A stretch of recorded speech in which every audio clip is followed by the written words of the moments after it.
என்னப்பா? பா எனக்கு ஆட்டோ ஓட்ட சொல்லித்தாங்கப்பா, நானும் ஆட்டோ ஓட்டி பழகுறேன்ப்பா.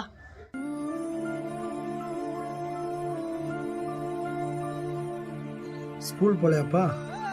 பா ஆனுவல் எக்ஸாமுக்கு படிக்க லீவ் விட்டுருக்காங்கப்பா, படித்து முடிச்சிட்டேன்ப்பா. என்னங்கப்பா?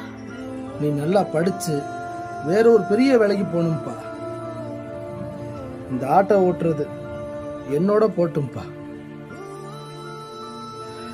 நான் ஆட்டோ ஓட்டுறதே நீ ஆட்டோ ஓட்டக்கூடாதுங்கிறதுக்காக தான்ப்பா.